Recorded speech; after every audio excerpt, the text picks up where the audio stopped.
మీకు hair fall అవుతుందా? India first liposomal Avengers gummies వాడండి, హెయిర్ ఫాల్ తగ్గించుకోండి.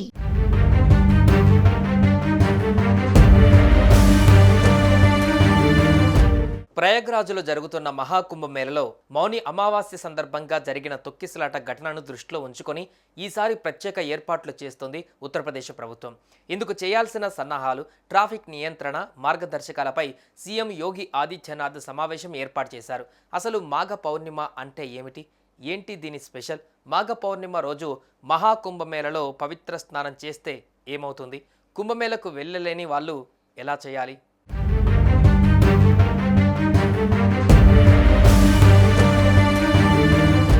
ప్రపంచంలో అతిపెద్ద ఆధ్యాత్మిక కార్యక్రమం ప్రయాగ్రాజ్లో జరుగుతున్న మహాకుంభమేళలో ఈ 5వ అమృత స్నానం కోసం భక్తులు దేశ విదేశాల నుంచి త్రివేణి సంగమానికి తరలి వెళ్తున్నారు. దీనితో ప్రయాగ్రాజ్ చుట్టుపట్ల 2 రోజుల ముందు నుంచే వేల కిలోమీటర్ల మేర వాహనాలు బారులు తీరాయి. ట్రాఫిక్ జామ్ కావడంతో ఎటు వెళ్లలేని పరిస్థితిలో ప్రయాణికులు గంటల తరబడి వేచి చూడాల్సిన పరిస్థితి.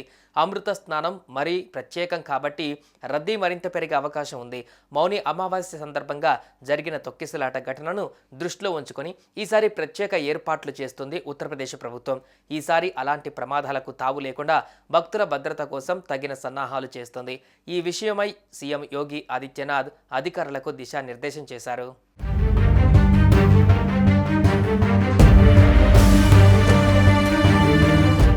ఏడాది పొడవునా వచ్చే 12 పౌర్ణమిలలో మాఘ పౌర్ణిమకి చాలా ఇంపార్టెన్స్ ఉంది.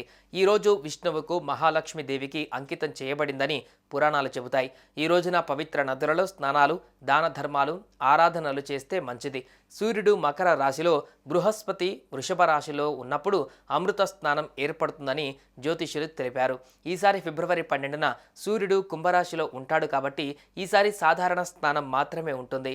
స్నానానికి బ్రహ్మ ముహూర్తం ఉదయం 5:19 నుంచి 6:12 వరకు ఉంటుంది. సాయంత్రం 5:55 నుంచి 7:35 వరకు అమృత కాలం ఉంటుంది. ఈ రోజున సూర్యోదయానికి ముందే పవిత్ర నదులలో స్నానం చేస్తే పాపాలు నశించి మోక్షం కలుగుతుందని నమ్ముతారు. ఈ రోజున విష్ణువు, ఆంజనేయ స్వామిని పూజించడంతో పాటు చంద్రుణ్ణి పూజించి ఉపవాసం ఉండాలి.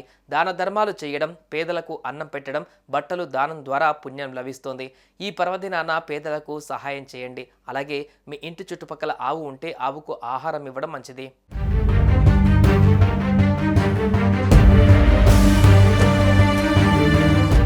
మాఘ పౌర్ణమి రోజున మద్య, మాంసముకు దూరంగా ఉండాలి. ఎట్టి పరిస్థితుల్లో జీవహింస చేయరాదు. ఇనప వస్తువులు, నల్లని బట్టలు, వెండి, పాలు, ఉప్పు, సూదులు, కత్తెరలు వంటి పదునైన వస్తువులు బయటకు ఇవ్వకూడదు.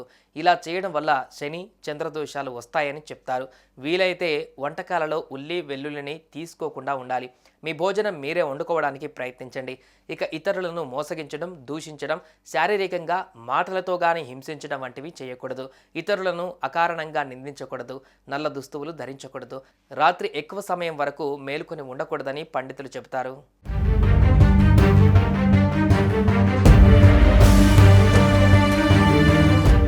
సుమన్ టీవీలో మీ పర్సనల్ అండ్ బిజినెస్ ప్రమోషన్స్ కోసం కింది నెంబర్కి కాంటాక్ట్ చేయండి.